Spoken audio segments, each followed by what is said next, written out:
Cox's Bazar college কর্তৃক আয়োজিত online class প্রোগ্রামের নিয়মিত অংশ হিসেবে আমি মোহাম্মদ মনিরুজ্জামান তালুকদার, প্রভাষক মনোবিজ্ঞান, আজকে ক্লাসটি নিচ্ছি। আমরা ইতিপূর্বে পরিসংখ্যান পরিচিতি অষ্টম অধ্যায় প্রথম পত্রের গড় নিয়ে আলোচনা করছিলাম। আজকে আমরা কেন্দ্রীয় প্রবণতার মধ্যক বা মধ্যমা নিয়ে আলোচনা করব। এখানেও কি আমরা দুই পদ্ধতির মাধ্যমে মধ্যমা নির্ণয় করব। একটা হলো অবিন্যস্ত পদ্ধতিতে মধ্যমা নির্ণয়, আর একটা হলো কি বিন্যস্ত পদ্ধতিতে মধ্যমা নির্ণয়। তো অবিন্যস্ত পদ্ধতিতে মধ্যমা নির্ণয়ের ক্ষেত্রে আবার এখানে দুই ধরনের পদ্ধতি বিদ্যমান। একটা হলো কি বিজোড় সংখ্যক সাফল্যাঙ্ক এর সূত্র এক ধরনের, আর একটা হলো জোড় সংখ্যক সাফল্যাঙ্কের সূত্র অন্য ধরনের। এই জন্য আমরা দুইটা নিয়ে এরকম কি এই ক্লাসটা শুরু করব। তো প্রথমে এখানে দেখো কিছু সংখ্যক সাফল্যাঙ্ক দেওয়া আছে: 17, 20, 15, 25, 45, 10, 30, 50, 35। তো এই সাফল্যাঙ্কগুলো থেকে আমরা মধ্যমা নির্ণয় করব অবিন্যস্ত পদ্ধতিতে। তো অবিন্যস্ত পদ্ধতিতে মধ্যমা নির্ণয় করার জন্য আমাদের প্রথম যে কাজটা করতে হবে সেটা হলো কি, যে সংখ্যাগুলো বা সাফল্যাঙ্কগুলো দেওয়া থাকবে সেগুলো কি মানের ক্রমানুসারে সাজাতে হবে। মানের ক্রমানুসারে সাজানো মানে ছোট থেকে বড় সংখ্যা আস্তে আস্তে এরকম কি সাজাতে হবে। মানের ক্রমানুসারে সাজিয়ে পাই।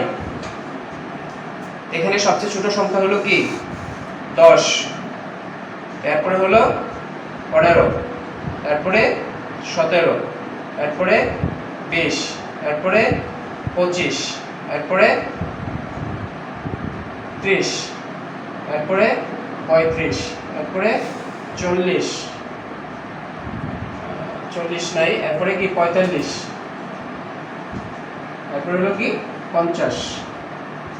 মোট আমাদের এখানে সংখ্যা কয়টা আছে? 1, 2, 3, 4, 5, 6, 7, 8, 9। তাহলে n এর মান হবে, এখানে n এর মান হবে 9। এখন আমরা মধ্যমার সূত্র যেটা সেটা সম্পর্কে জানবো। আমরা জানি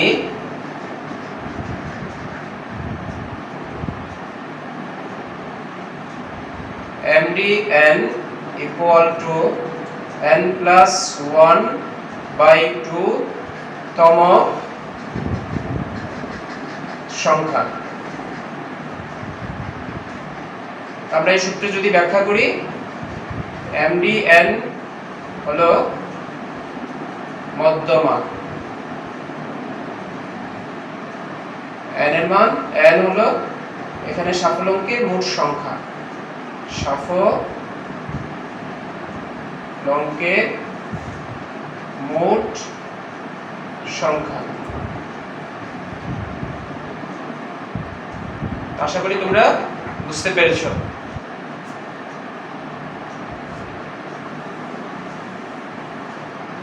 এখন আমরা তো সূত্র অনুযায়ী যে মানগুলো আছে সেই মানগুলো বসালে আমাদের সমাধানটা হয়ে যাবে। এখানে n এর মান আছে কত? n এর মান হলো 9 যোগ 1 তম সংখ্যা। 9 আর 1 যদি যোগ করি তাহলে কত হয়? 10। 2 দিয়ে ভাগ করলে হবে 5 তম সংখ্যা। আমরা যে মানের ক্রমানুসারে সংখ্যাগুলো সাজিয়েছি, তো সেখানে 5 তম সংখ্যা কোনটা এটা যদি আমরা বের করতে পারি তাহলে আমাদের মধ্যমার মান বের হয়ে যাবে। তাহলে 1, 2, 3, 4, 5, তাহলে আমাদের 5 তম সংখ্যা হলো 25। তাহলে আমাদের এই সাফল্যাঙ্কগুলোর ভিতরে মধ্যমা হচ্ছে 25। আমাদের সমাধান হয়ে গেল, অর্থাৎ নির্ণয় সমাধান এই মধ্যমা ইকুয়াল টু 25, এটাই আমাদের আনসার। যদি আমাদের সাফল্যাঙ্ক বেজোড় হয় তাহলে আমরা এভাবে সমাধানটা করব, আর যদি জোড় হয়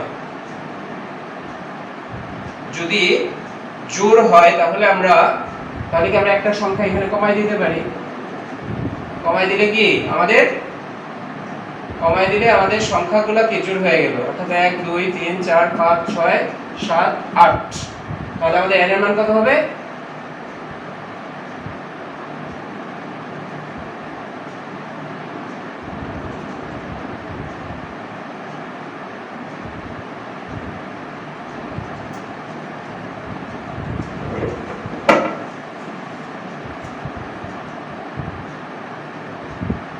আমাদের n এর মান হবে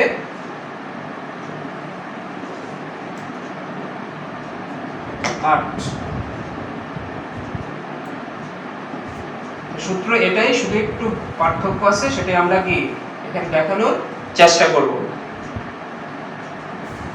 তাহলে যদি আমরা সূত্র অনুযায়ী মান বসাই, n এর মান 8 যোগ 1 তম সংখ্যা, 8 আর 1 যোগ করলে হয় 9, 9 কে যদি আমরা 2 দিয়ে ভাগ করি হবে 4.5 তম সংখ্যা। এখানে আমাদের 4.5 তম সংখ্যা দেওয়া নাই, সেটা আমাদের এখানে নির্ণয় করতে হবে। এখানে কি 4.5 তম সংখ্যা আছে 4 এবং 5 তম সংখ্যার মাঝামাঝি, 4 এবং 5 তম সংখ্যার মাঝামাঝি। 4 তম সংখ্যা হলো কি 4 তম সংখ্যা এবং 5 তম সংখ্যা যদি আমরা যোগ করি, 2 দিয়ে ভাগ করি, তাহলে আমরা পাবো কত? 4.5 তম সংখ্যা। এটা তোমাদের বোঝানোর জন্য আমি লিখছি। তাহলে 4.5 তম সংখ্যা, 4 তম সংখ্যা কত? ইকুয়াল টু 4 তম সংখ্যা হলো 20 আর 5 তম সংখ্যা হলো 25। এটাকে যদি আমরা 2 দিয়ে ভাগ করি, তাহলেই আমরা 4.5 তম সংখ্যা পেয়ে যাব। 20 আর 25 যদি আমরা যোগ করি হবে কত? 45 ভাগ 2 ভাগ 2, এটা 22.5। তাহলে আমাদের নির্ণয়ের মধ্যমা হলো 22.5। এটাই আমাদের অ্যানসার। আশা করি তোমরা বুঝতে পেরেছো। তোমাদের বইয়ের ভিতরে বিভিন্ন জায়গায় এই ধরনের কি সাফল্য দেওয়া আছে, এগুলো দিয়ে তোমরা কি যে কোনো গড় নির্ণয় করতে পারবা, মধ্যমা নির্ণয় করতে পারবা, প্রচুরক নির্ণয় করতে পারবা। এগুলো তোমরা কি বাসায় বসে বসে প্র্যাকটিস করবা। এখন আমরা বিন্যস্ত পদ্ধতিতে কিভাবে মধ্যমা নির্ণয় করতে হয় সেটা এরকম আলোচনা করব। তো বিন্যস্ত পদ্ধতিতে মধ্যমা নির্ণয় করার জন্য আমাদের পরীক্ষার ভিতরে যে বিষয়গুলো দেওয়া থাকবে সেটা হলো শ্রেণী ব্যবধান দেওয়া থাকবে এবং কি অ্যাপ দেওয়া থাকবে। শ্রেণী ব্যবধান মানে ক্লাস ইন্টারভাল, এটা হলো কি ক্লাস ইন্টারভাল বা শ্রেণী ব্যবধান, আর অ্যাপ হলো কি ফ্রিকোয়েন্সি পৌনঃপুন্য। আমরা এখন কিছু শ্রেণী ব্যবধান লিখব এবং কি পৌনঃপুন্য লিখব। লেখার পরে এটার মাধ্যমে আমরা কি মধ্যমা নির্ণয় করার চেষ্টা করব।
এখানে পৌনঃপুন্য যেগুলো আছে সেগুলো হলো 2 4 6 8 5 4 1। যদি আমরা বিন্যস্ত পদ্ধতিতে মধ্যমা নির্ণয় করতে চাই তাহলে কি আমাদের এক্সট্রা যে বিষয়টা করতে হবে সেটা কি সিএফ নির্ণয় করতে হবে। সিএফ মানে হলো ক্রমবর্ধিষ্ণু পৌনঃপুন্য, অর্থাৎ একটা পৌনঃপুন্য থেকে আরেকটা পৌনঃপুন্যে কতটুকু বৃদ্ধি হয়েছে। এটা নির্ণয় করার জন্য আমরা প্রথম কি একেবারে নিচে যে পৌনঃপুন্যটা আছে সেই পৌনঃপুন্যটা লিখব, এটার সাথে পরবর্তী যে পৌনঃপুন্যটা আছে এটা যোগ করব। তো 4 প্রথম আছে কি 1, তারপরে 4 যোগ করলে কত হবে 5। 5 পরেরটার সাথে আবার এটা যোগ করব, 5 5 10। এরপরে কি 8 যোগ করব 18, এর সাথে 6 যোগ করব 24, এর সাথে 4 যোগ করব 28, এর সাথে 2 যোগ করব 30। সিএফ এর সর্বোচ্চ মান হবে 30 আর এন এর মান হবে কি এখানে এন এর মান আছে 30। এটা যদি মিলে তাহলে কি আমাদের সিএফ করাটা ঠিক আছে, যদি না মিলে তাহলে আমাদের সিএফটা কি হবে ভুল হবে।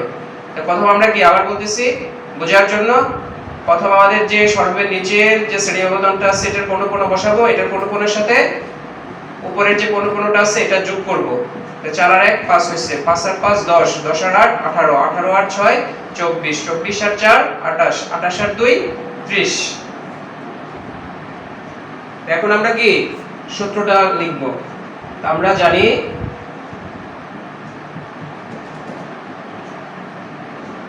MDN equal to L plus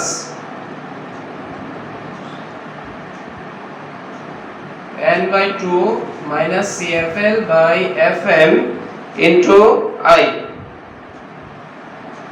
আমরা সূত্রের ব্যাখ্যাটা এখানে লিখতে পারি।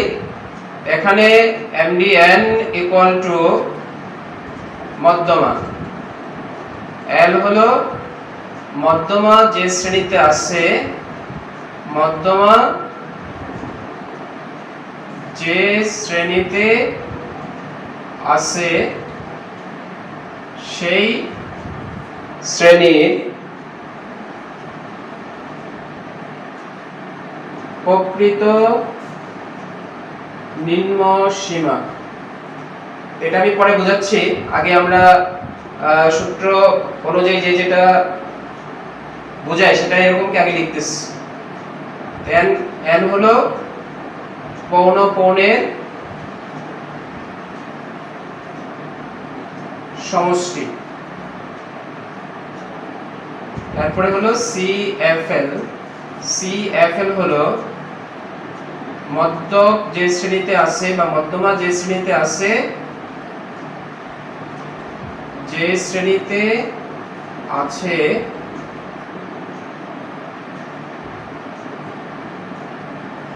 তার পূর্বের ক্রমবর্ধিষ্ণু পৌনঃপুন্য, তার পূর্বের CF।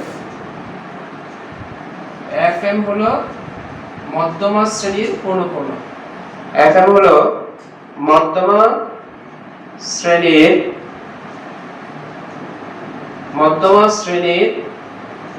পৌনঃপুন্য। তারপরে I হলো শ্রেণী সীমা বা শ্রেণী সীমা বা শ্রেণী ব্যবধান। আমি আবার বলতেছি MDN হলো মধ্যমা, L হলো মধ্যমা যে শ্রেণীতে আছে সেই শ্রেণীর প্রকৃত নিম্ন সীমা, N হলো পৌনঃপুন্যের সমষ্টি, CFL হলো মধ্যমা যে শ্রেণীতে আছে তার পূর্বের CF, FM হলো মধ্যমা শ্রেণীর পৌনঃপুন্য, I হলো শ্রেণী ব্যবধান। আশা করি তোমরা এই পর্যন্ত বুঝতে পেরেছো। এখন আমাদের যে কাজটা করতে হবে, এখানে মধ্যমা শ্রেণী বারবার আমরা শুনতেছি, তাহলে মধ্যমা যে শ্রেণীতে আছে তাহলে আমাদের কি করতে হবে, মধ্যমা শ্রেণী কোনটা সেটা এরকম নির্ণয় করতে হবে। মধ্যমা কোন শ্রেণীতে আছে সেটা নির্ণয় করতে হবে। এটা সহজে করার জন্য আমরা যে পদ্ধতি অবলম্বন করি সেটা হলো কি n কে 2 দিয়ে ভাগ করা। n কে 2 দিয়ে ভাগ করলে হবে কি, এখানে আছে 30, 2 দিয়ে ভাগ করলে 15। n কে 2 দিয়ে ভাগ করলে হয় 15। CF এর যে সংখ্যায় 15 সংখ্যাটা আছে, তো ওই যে শ্রেণীটা এটাই হলো কি মধ্যমা শ্রেণী, অর্থাৎ 10 এর ভিতরে নাই, কোথায় আছে 18 এর ভিতরে আছে, তাহলে কি এটাই হলো কি মধ্যমা শ্রেণী, এটা হলো কি মধ্যমা শ্রেণী। তাহলে মধ্যমা শ্রেণী n কে 2 দিয়ে ভাগ করে যে সংখ্যাটা পাওয়া যাবে CF এর ভিতরে ওই সংখ্যাটা যেই শ্রেণীতে থাকবে ওই শ্রেণীটাই হলো কি মধ্যমা শ্রেণী, ওই শ্রেণীটাই মধ্যমা শ্রেণী। আমি আবার বলতেছি n কে 2 দিয়ে ভাগ করার পরে যে সংখ্যাটা পাওয়া যাবে CF এর ভিতরে ওই সংখ্যাটা যেখানে পাওয়া যাবে ওই শ্রেণীটাই হলো কি মধ্যমা শ্রেণী। আমরা মধ্যমা শ্রেণী চিহ্নিত করার পরে এটা কি ডাবল লাইন দিয়ে আন্ডারলাইন করে দিব সহজে বোঝার জন্য, সহজে কি বোঝার জন্য। তাহলে কি আমাদের মধ্যমা শ্রেণী আছে কোথায়? 18 থেকে 20 শ্রেণী ব্যবধানের ভিতরে, 18 থেকে 20 শ্রেণী ব্যবধানের ভিতরে। আমরা তাহলে আমরা এই কথা এখানে লিখে দিতে পারি মধ্যমা শ্রেণী হচ্ছে 18 থেকে 20 এর মধ্যে। আশা করি তোমরা মধ্যমা শ্রেণী কিভাবে নির্ণয় করতে হয় এই জিনিসটা বুঝতে পারছো। আমি আবার বলতেছি সহজে বোঝার জন্য, n কে 2 দিয়ে ভাগ করার পরে যে সংখ্যাটা পাওয়া যাবে এই সংখ্যাটা CF এর যে সংখ্যার ভিতরে থাকবে ওই শ্রেণীটাই হবে মধ্যমা শ্রেণী।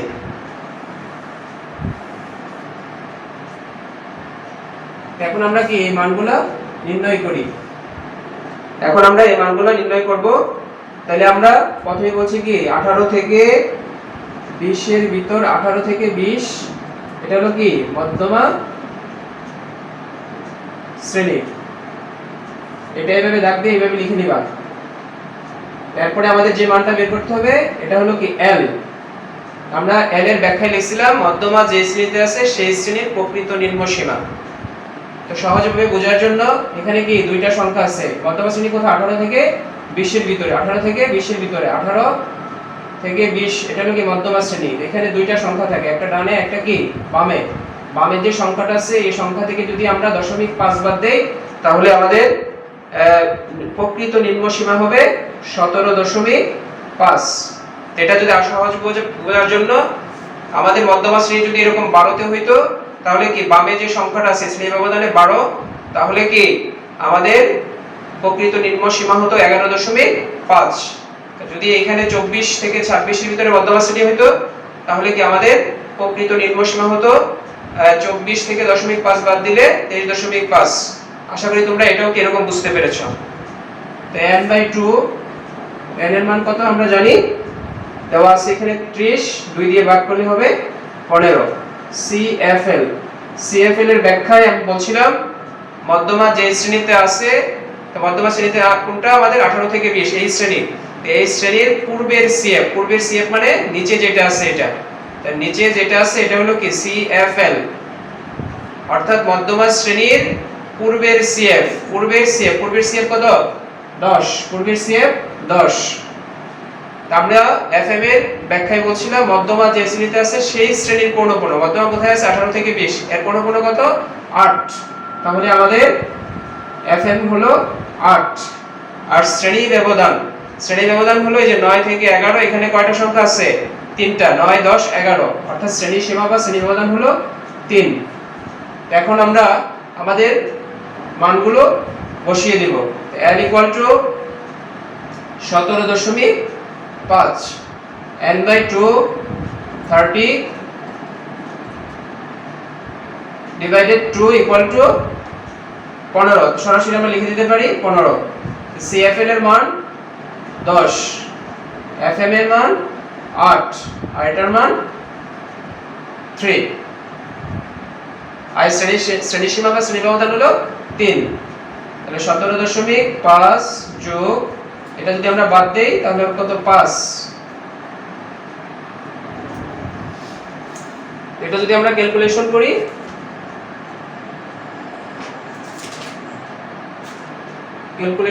সেটা হবে কি 17.5 যোগ 1.875।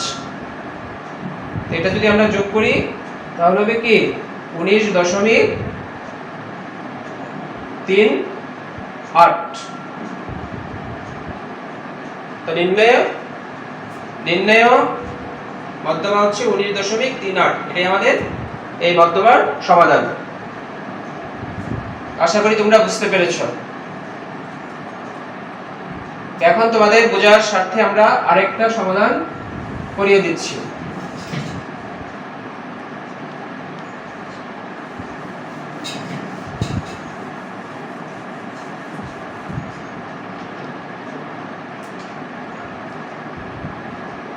থেকে 34, 25 থেকে 29, 20 থেকে 24, 15 থেকে 19, 10 থেকে 14, 5 থেকে 9, 0 থেকে 4।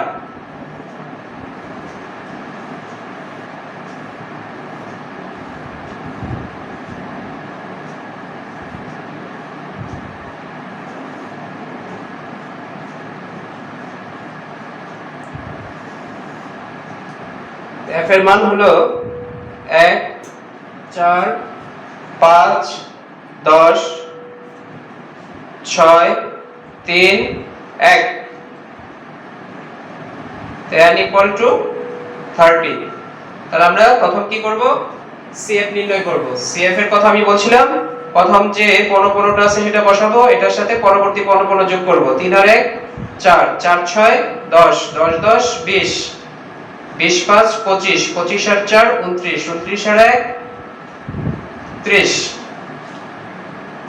এখন আমরা কি সূত্রতে চলে যাব, MDN equal to L plus N by 2 minus CFL by FM into I। আমরা সূত্রের ব্যাখ্যা আগে বলছিলাম, MDN মধ্যমা, N হলো মধ্যমা শ্রেণীর প্রকৃত নিম্নসীমা, N হলো পনপনের সমষ্টি, CFL মধ্যমা যে শ্রেণীতে আছে সেই শ্রেণীর প্রকৃত পূর্বের CF, FM হলো মধ্যমা শ্রেণীর পনপন, I হলো শ্রেণীসীমা বা শ্রেণী ব্যবধান। তো মধ্যমা নির্ণয় করার জন্য আমাদের কি মধ্যমা শ্রেণী নির্ণয় করতে হবে। মধ্যমা শ্রেণী নির্ণয় করার জন্য আমরা যে কথাটা বলছিলাম, n কে 2 দিয়ে ভাগ করার পরে যে সংখ্যাটা পাওয়া যাবে ওই সংখ্যাটা CF এর যেই জায়গায় থাকবে ওই শ্রেণীটাই হবে মধ্যমা শ্রেণী। তো n কে যদি আমরা 2 দিয়ে ভাগ করি কত হবে, 15। অর্থাৎ তাহলে শ্রেণী ব্যবধান 15 থেকে 19 এর ভিতরে কি মধ্যমা শ্রেণী বিদ্যমান। অর্থাৎ এখানে CF এই 15 মানটা, যেটা 15 মানটা CF এর 20 এর ভিতরে বিদ্যমান। এজন্য এই শ্রেণীটাই হবে কি মধ্যমা শ্রেণী। তো মধ্যমা শ্রেণী যদি আমরা নির্ণয় করি, নির্ণয় করার পরে আমরা কি সূত্র অনুযায়ী মানগুলো এরকম কি বসানোর চেষ্টা করব। এখন আমরা বললাম 15 থেকে 19 এর ভিতরে হলো কি মধ্যমা শ্রেণী। 15 থেকে 19 এর মধ্যে মধ্যমা শ্রেণী। তাহলে L এর মান হবে কি মধ্যমা শ্রেণীর প্রকৃত নিম্নসীমা। তাই আমরা বলছি কি এখানে যে দুইটা সংখ্যা আছে, বামে যে সংখ্যাটা আছে এটা থেকে কি 0.5 বাদ দিলেই L এর মান পাওয়া যাবে। তাহলে 14.5। তো n বাই 2 হলো 30/2 15, 30/2 15। আর CFL মধ্যমা শ্রেণীর পূর্বের CF কত 10, পূর্বের CF হলো কি 10, পূর্বের CF হলো কি 10। FM হলো মধ্যমা শ্রেণীর পনপন, মধ্যমা শ্রেণীর পনপন কত 10, মধ্যমা শ্রেণীর পনপন কত 10। আর শ্রেণী ব্যবধান এখানে কি 0 থেকে 4, অর্থাৎ 5টা সংখ্যা আছে, শ্রেণী ব্যবধান কত 5। এখন আমরা কি মানগুলো বসিয়ে দেই। L এর মান হলো 14.5 যোগ n/2 এর মান হলো 15, আর CFL এর মান আমরা পেয়েছি 10, FM এর মানও 10, আর শ্রেণী ব্যবধান 5। যদি আমরা এটা ক্যালকুলেশন করি,